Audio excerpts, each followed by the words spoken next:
Hey, hey, how's everybody doing? All right, all right, all right, all right.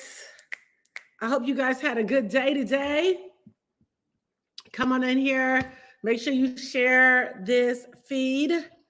I'm excited about tonight. Gonna be really good. Come on in here. Hey, hey, hey, hey. How you doing? Hello, hello. Hey, how was your day? Hey, how you doing? How was your day today? Did y'all have a good day? I hope. I hope everybody had a good day, child. You deserve to have a good day. We're about to get into some good stuff tonight. Go ahead and share this feed.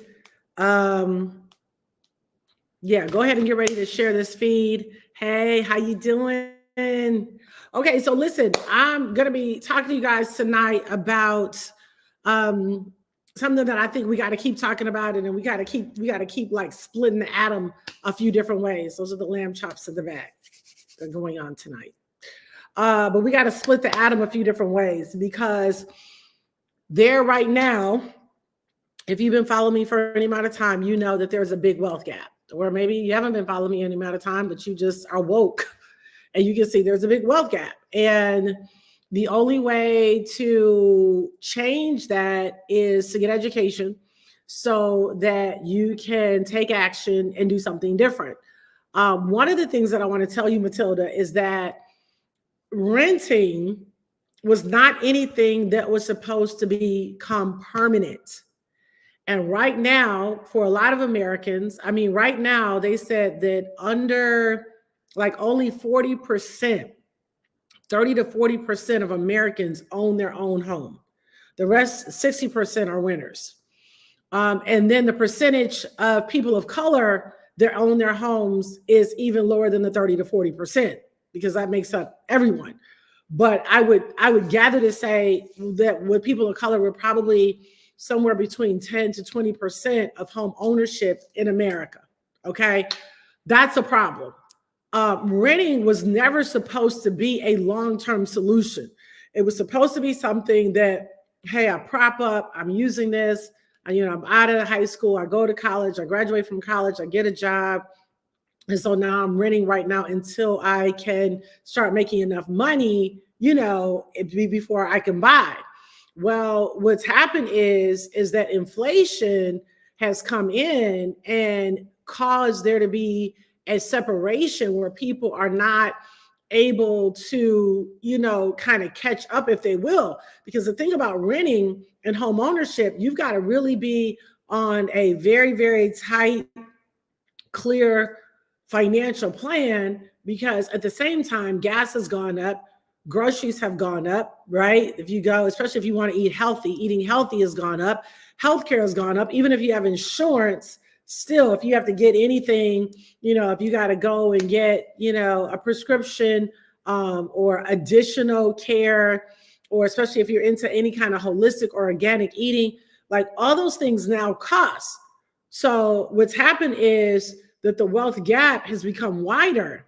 Most people traditionally looked at home ownership as an opportunity for them to become wealthy. I would say that most Americans had their wealth caught up. Their wealth was surrounded around them owning their primary home, right? Because if you look, the amount of the price, the real estate pricing has continued to go up, right? But not only has real estate pricing continued to go up, but rents have continued to go up. So what happens is the person that's renting and wants to stop renting and now get into home ownership, it has become more challenging for them, because just when they were going to start saving some money, rents across the nation every year are going up 2 to 5%. So if you've got your rent going up 2 to 5%, you've got food going up 2 to 5%, you've got, homeowners insurance or renters insurance has gone up. You've got cars, the cost of cars have gone up. If anybody bought a car in the last year, or last couple years, you can probably attest COVID caused there to be a much slow down of production of vehicles. So we didn't even, I mean, most car dealerships have had a car shortage, right? I was leasing one of my cars in Detroit and had to take it, you know, even when I bought that car, when I leased that one, I didn't buy that one, but I leased that car like 3 years ago. When I leased it, they were like, oh, it's a car shortage and it's really, we're having a hard time finding a car. Well, that lease was up and then I went and got another car or whatever. And even this time he was like, yeah, we don't have that many of them. So what happens when there's a shortage of anything? When there's a shortage of anything, there's an increase in price, right? So all these inverse relationships. And then COVID, what they did is they poured a lot of money back into the economy to help to offset people not working and getting sick and stuff like that. But all of these things have a lag effect. So if your parents owned a home, more than likely their home is paid off. And hopefully they didn't get anything like a reverse mortgage, which sometimes people do because they're in a financial squeeze. So you have to understand that every decision that you make right now, it has a lag effect. If it doesn't show up today, it'll show up tomorrow. So right now you have a lot of millennials that are not purchasing homes at all and they're renting. But my concern, which is why I'm doing what I'm doing and educating and partnering with a lot of people that I partner with, is because I am concerned that if you're renting at 20 and you don't get a financial plan, you'll probably be renting at 25. And if you're renting at 25, you might probably be renting at 30 unless you get yourself on a really good financial plan. Now, here's the thing. Not only am I interested in you becoming an owner of your own home, but I'm also wanting to really push everyday people to now get into purchasing homes so that they become the landlords.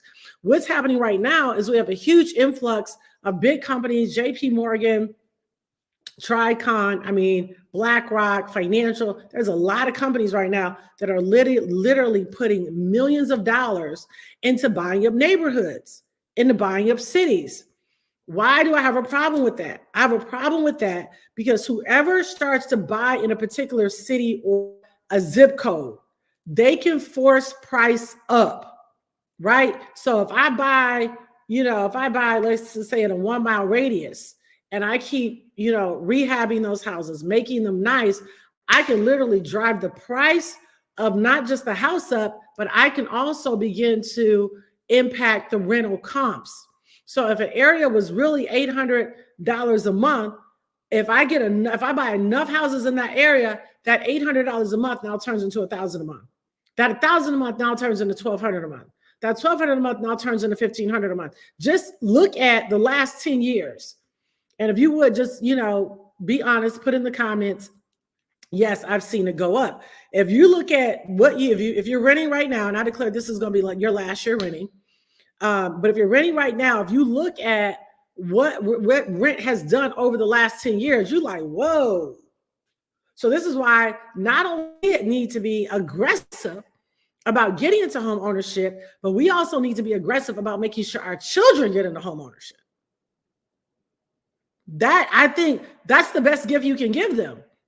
Not a Gucci bag, not a Louis Vuitton bag, not mad at none of that stuff. But the best thing you can do is give your child an appreciating asset. Because what's going to happen from 20 to 30, that rent probably won't even just double, it'll triple. And you're like, whoa. Now, what happens is when you get a mortgage, you have a fixed rate.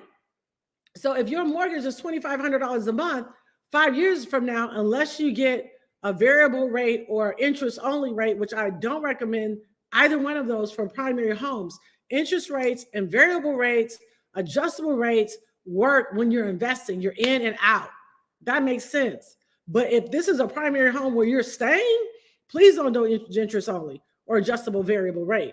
Because what the idea is that if your mortgage is $2,500 in 2024, in 2029, your mortgage is still going to be $2,500. And if you can get a lower interest rate, of course you want to refi it, right? Because you can lower your rate and then eventually you pay your house off.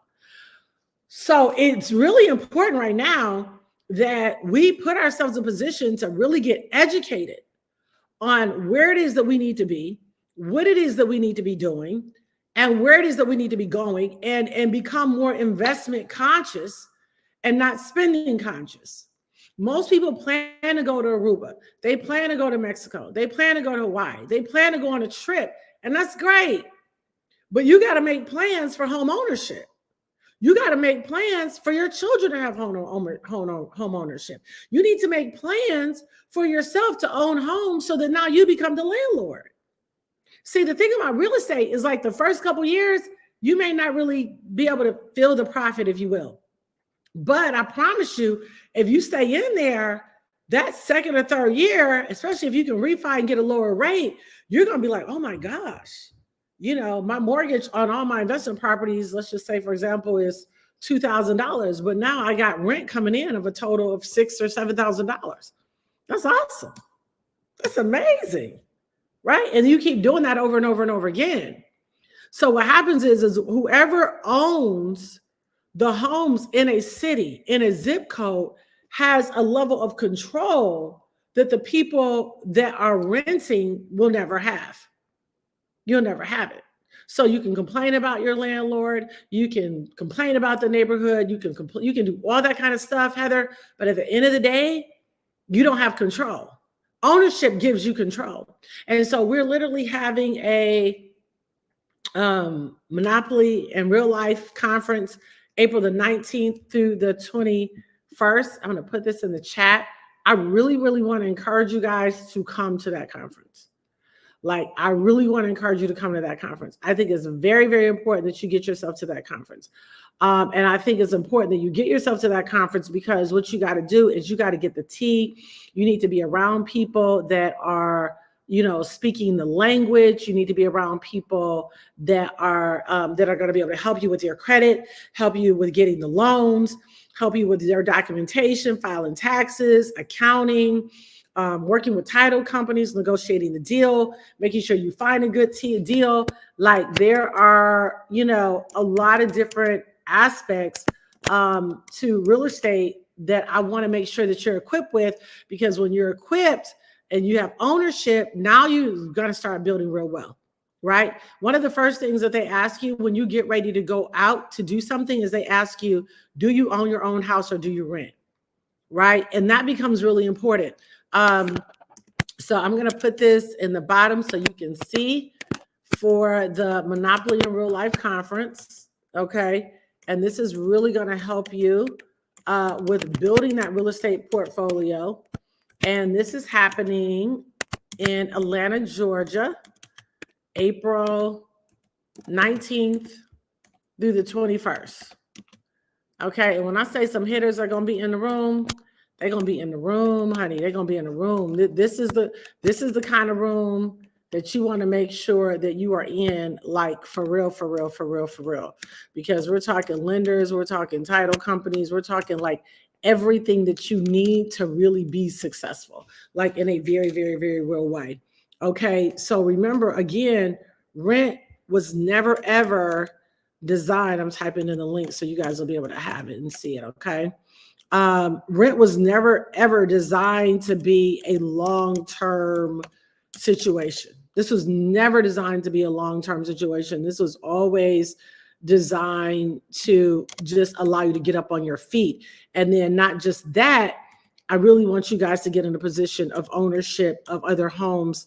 It doesn't have to even be in your city, but I want you to be in a position of being a landlord, because those are in a position of being a landlord.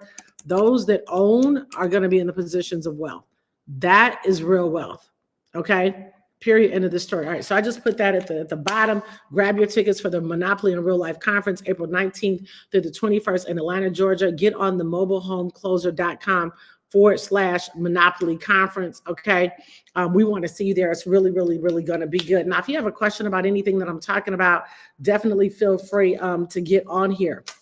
Now, the thing that I want to help everybody do that's willing, if your credit is at least 630 or above, we can start working with you to make sure that you get in a position to own a single family home, multi-family home, or even mobile homes. These are some of the things we're going to be talking about in Atlanta weekend. You're going to find what your sweet spot is.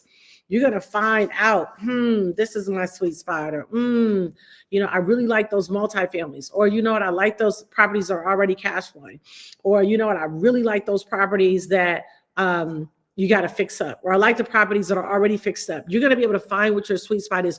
You're going to be able to hear from other people that are doing it. And the thing that I really love about what we're doing this weekend is we're going to literally hold your hand, because it's one thing to read a book. It's one thing to watch a podcast. It's one thing to even go to a conference. Like, all of that stuff is great. But at the end of the day, you really do have to get yourself in a position where you can say, okay, now I'm ready to take action. But I would tell anybody, real estate is not anything you want to just be like, oh, I'm about to jump into real estate. No, you don't want to jump into that. You want to make sure that you have the mentorship that you need, so that we can help you to create what your vision is, create, hey, where do I want to be by the end of the year? Hey, I need to buy my own home. Or, and we'll take a step further, you might say, I need to buy my own home, but we'll say, okay, well, why don't we help you find a 4-door? So you move in one and then you rent out the other 3, right? Or why don't we help you find a 2-door? Or why don't we help you find, maybe 1 door? And one of the things that we've done is made sure that that we're really kind of walking you through, because everybody's situation is different. You do need to be employed. Ideally, again, your credit score at least 620 or higher, but you got to start working towards the goal to make that decision. As you can already see, again, rents are not going down. The cost of real estate at large is not going down. Sometimes we see a pullback in the market, and that's great, but there's always tons of opportunities. There's always tons of deals. And so what we want to do is make sure that you're in a position to make that move. Now, this is the other thing that I want to say. You buying a home today can literally set you up for wealth. Most people are seeing equity. If you've had a home for at least 10 years, your equity is probably increased by $100,000, at least 6 figures. So what happens the longer you wait to buy a home, or the longer you wait to get into it and become an investor? Because you might say, hey, I own my home already. Well, we want to get you into home ownership, and we want to also help get you to help you to start to become an investor. The faster you start investing, the better off you're going to be. I bought a home in 2017 for $15,000. I put $10,000 rehab in it. Do you know what that house is worth today? 2017. The house was worth today $175,000. $175,000, right? So what if I wouldn't have bought that home, right? So that's now, $100 and something thousand worth of equity off of a decision that I made in 2017. So I really want to encourage you that when you start talking about building a real estate empire, growing your wealth, you got to move with a sense of urgency. You got to tell yourself, hey, I don't care what happens. I got to start. I got to put myself in position. I need to put my children in position. I need to put the people that I love in position. I need to control the community. I need to control the neighborhood, because if you can control the neighborhood, you can control how much rent goes up. You can control making sure that that neighborhood stays cleaned up. And unfortunately, a lot of investors are investing outside of the country, which I have no problem with that. The issue that I do have with that is a lot of times they don't care about the people. They don't care about the people. They sure don't care about the neighborhood. They don't care about the house. And a lot of times they could just be slumlords and could care less. When the people are in control, that really love people, you now put yourself in a position to bring about change. Not only do you bring financial impact to you, but you also bring social impact, right? And this is why I want to make sure the people that look like me, the people that look like you, that you're in a position of home ownership. And if you have a question, you can drop it in the comments in there. My girl Benicia is getting her hair done right now.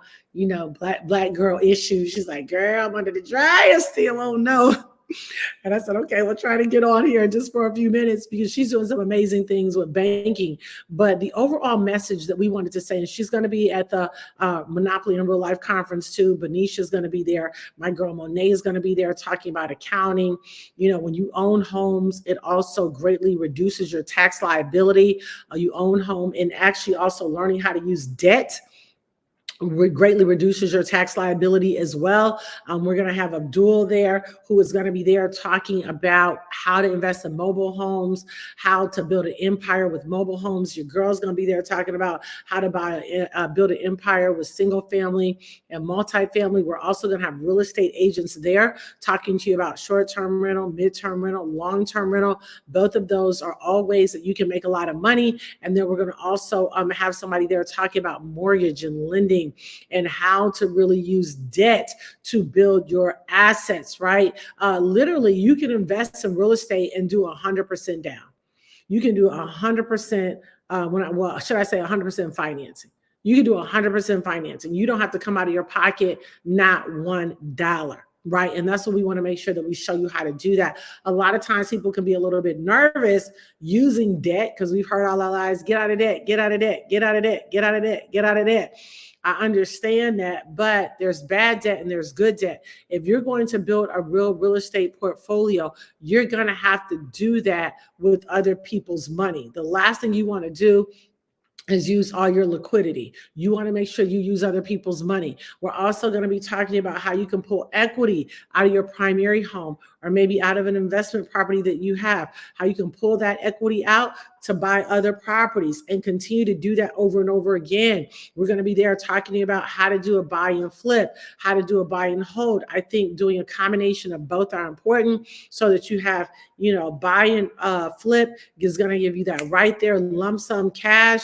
That buy and hold is going to put you in a position to have monthly cash flow coming in every single month from those tenants, right? Then we're going to be talking about property management, making sure that you get a property management company that's going to help to maintain those properties and make sure that those units stay 100% occupied. You do not make money with an empty unit. That's not how you make money. And all property management companies are not created equal. So we're going to be talking about how to interview that property management company to make sure you are getting what you need in terms of managing that property, because you don't need another job. You want to just keep going after deal after deal after deal after deal. And eventually you'll be able to eat off of all your deals, opposed to eating from a corporation or eating from a company. You'll be able to eat off of all of your deals. And that's what we want to do. We want to put you in a position to be able to eat off of your deals, right? Hey, Garland, I see my contractor in here. I owe you a phone call. He was there working on one of my buy and flip properties. And, you need people like that. Garland has been great to work with. We've had a long-term business relationship that is like family now, but you got to have contractors that really care. You don't want to just bring any contractor in. Contractors can steal from you. I've had that happen. Contractors can be lazy. They may not show up. So you got to make sure that you get quality contractors that really care about you and care about your asset. But then you as an investor have to make sure that you care about your asset. I've seen investors sometimes and people just don't know any better. They jump in and they treat the house like it's a hobby. And I'm like, have you talked to your contractor? No, I've been busy. Aren't you paying to have work done? But sometimes they just don't know.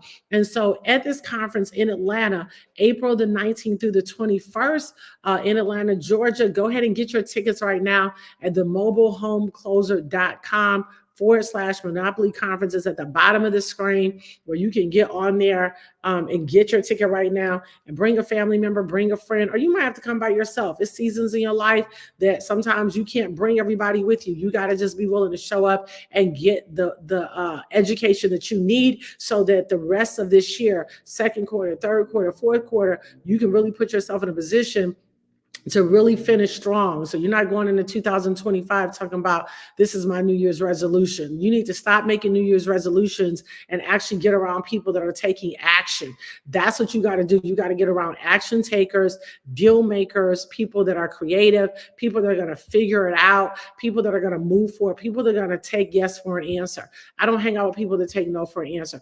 I got to take yes for an answer every single time, Cynthia.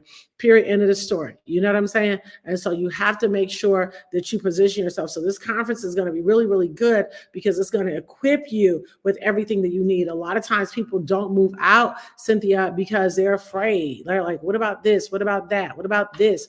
And listen, you're going to always have questions. I'm still learning. I'm a student. Every single day, I'm learning something new. Every single day I ask questions, all right? So as an investor, you have to have a mentality like, you know what? I got to get to this conference because I got to make sure that I'm in a position to continue to learn, continue to ask questions. But what I'm not going to do is I'm not going to allow my curiosity to stop me from taking action. I'm not going to allow the fact of what I don't know to stop me from taking action. I believe that every single one of you are on here, we're destined for wealth, but everything starts with a decision. Nothing happens until you make a decision that right now I'm going to position myself. So you got to position yourself on purpose. So you got to either position yourself for lack or position yourself for overflow. You're going to position yourself for abundance, or you're going to position yourself for not enough. You got to make up your mind right now that I've got to position myself. I have a responsibility to position myself. I can't wait for the Lord to do it. The Lord has already done it. I've got to do it. Jewel now has to take responsibility. Ben has to take responsibility. Cynthia has to take responsibility. Everybody has to take responsibility for their destiny. If you are not living the life that you always dreamed about, it's nobody's fault. It's not your ex-wife. It's not your ex-husband. It's not your best friend. It's not your boss. It's not any of that. We've given people too much authority in our lives. Well, what we got to do is take the authority back and say, no, I have to. When I was married to my ex-husband and he was abusive, I had to take responsibility for staying in a relationship with somebody that abused me. That wasn't even his fault. That was my fault because I stayed, right? So what am I saying is if you don't like the quality of your life right now, if you don't like what you're driving, if you don't like what you're wearing, if you don't like what you sleeping on, if you don't like, who you sleeping with, if you don't like what you're wearing, if you don't like what you're eating, all of it, you got to be willing to take responsibility for. That's nobody's fault but you. And what happens is a lot of people today in 2024 are living compromised lives. And because they're living compromised lives, this is where depression is coming up. This is where anxiety is coming up. This is where I need to go to the doctor. And doctor, I'm just depressed. I wish these doctors would say why. Because people have to take responsibility. I don't like my job. Well, then you got to take your responsibility to either create another position within that company, show them your value, or get out. Because you just complaining about your job or complaining about your life, all that means anytime I realize that I've had a complaint, I had to go back and say, Jewel, where have you not taken responsibility? I got to take responsibility. I can't wait for my husband to do it. I can't wait for my children to do it. I have to take responsibility. Oh, I feel like I'm overweight. Whose fault is that? Is somebody stuffing food in my mouth? No, I have to take responsibility. I got to take responsibility over my own body and say, you can't eat after 7. And it's almost 7. Lord Jesus. I made some soup, y'all. It was so good. It's gone. But I made some beans and kale and onions and all the good stuff. It was really good. I'm going to have a little bit more when I get finished with this live. But I had to take responsibility for my health. I don't drink sugar. This is kombucha, no sugar. No sugar. I don't drink anything with sugar. Why don't I drink anything with sugar? Because I don't want to be fat. I don't want to be sluggish. Sugar feeds cancer. So I don't need sugar. So what am I saying is that you have to be willing to take full responsibility for where you are in your life. Full. Not anybody else's fault. Not even your spouse. Full. Full. Am I happy? Am I fulfilled? These are questions you need to ask yourself. I see my girl Benicia trying to come on here now. Let me bring her up. Hey, boo. Hey, girl. I could not get in. I'm so sorry. Oh, no, you're good. You're good. Listen, I already know you're getting the hair done. I am not mad. I totally get it. I was just in here kind of talking to them. We're not going to be on here much longer, but I was just talking to them about how, renting was never supposed to be a long-term plan. Right. Renting was supposed to be something that you use it kind of like to prop up, to do your thing. And I have to tell you guys, Benicia owns her own bank. And she has a lot of creative financing that she can do to help, everyday people like me and like you position themselves to build wealth.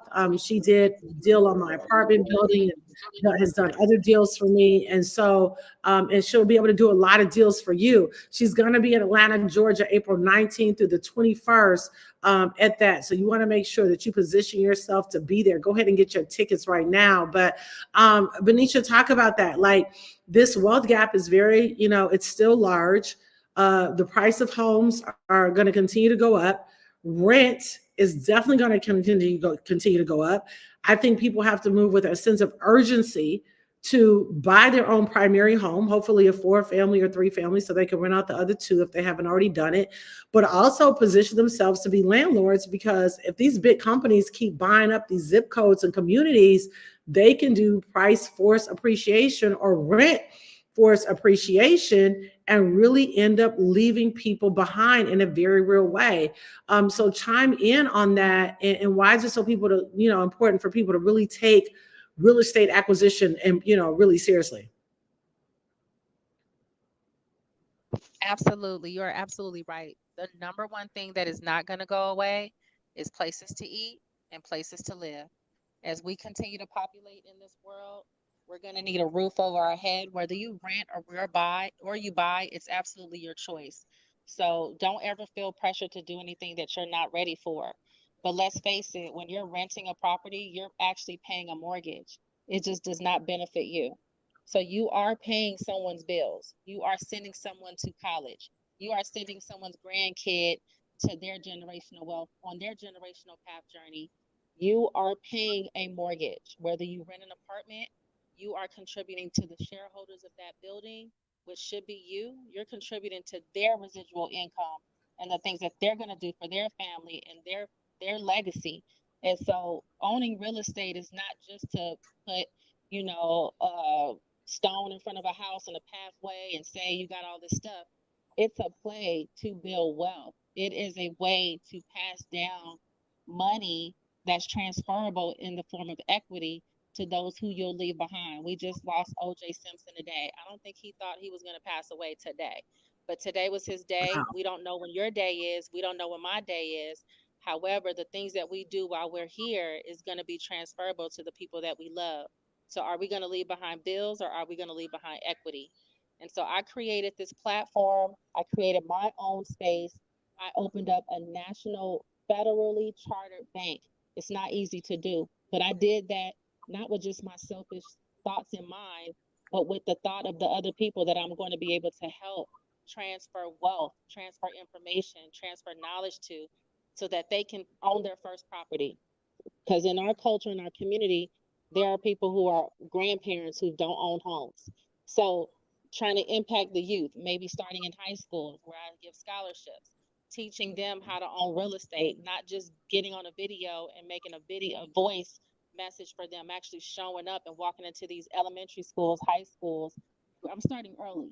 So I'm on the line with you guys because first and foremost, I care and I'm passionate about what it is that we're doing. I care about Jewel, and she's passionate about what she's doing. And together, if we can change one person on this call's life by educating them and transferring them to do the same thing that we're doing, we've done our job. And so, real estate's not going anywhere. And the parking lot that you parked in for your office, that's real estate. The place that you ate lunch at today, that's real estate. The building you go into, that's real estate. Your house, that's real estate. So it's not just homes. Like she said, multi-family homes. If you're able to buy a single family home, you can buy a duplex. They cost the same amount, sometimes less. Now you have 2 doors that will bring you income. So it's a lot that we can talk about, but I'll stop there. That's good, girl. That is so good. Thanks for jumping on here. Listen, I just wanted to whet you guys' appetite and hopefully put a mandate on you and give you a sense of urgency, Pam, to know, hey, if I'm renting now, this should not be long term. You see what I'm saying? This should be a short-term situation. If you own your own home right now, I got to become a landlord. I should be the one taking care of my city. I should be the one taking care of the inner city. I should be the one taking care of my community. I should be the one. We can't just keep complaining about what we see our counterparts doing and not take responsibility for becoming a part of the solution with ownership. Again, with ownership of real estate, you're talking about making social impact and financial impact. So it's a win-win. So guys, go ahead, make sure you get your tickets right now. It's a Monopoly in Real Life conference, April 19th through the 21st. My girl Benicia will be there and many other heavy hitters. Get on the mobilehomecloser.com/Monopoly conference, right? If you plan on coming to the conference, I just want you to put in the chat right now, Monopoly, put Monopoly in the chat right now. If you're coming, I want to see you there, right? I promise you, you're going to love it. It's an intimate space. We just have room for a few, and you want to be there because it really is going to be a game changer. And the information is going to be extremely, extremely valuable. When you leave, you will be ready to take action all day, every single day. So make sure you get your tickets right now. Benicia, thanks, Boo, so much for getting on. Go ahead and get that hair, beautiful girl. Thank you all so much for jumping on. I got to get ready to jump on my community Zoom. Listen, if you have been thinking about joining the community, do that right now. Do that right now. It's $59 a month, and it is powerful. I've got a Zoom with them, with a girl from the SBA, teaching people how to get grants through affordable housing, right? So when I say this is what I do every day, I'm not just doing this. I probably spend more time studying than I do talking and doing deals. But I want to make sure that people like you and you and you and you are not left out. I believe of the greatest wealth transfer that the world has ever seen. And I really believe it's happening right now. And I want to make sure that you're a part of it, Cynthia. All right, listen, love you guys so much. Hopefully I'll see you in Atlanta, April 19th through the 21st. Thanks and God bless. Bye-bye.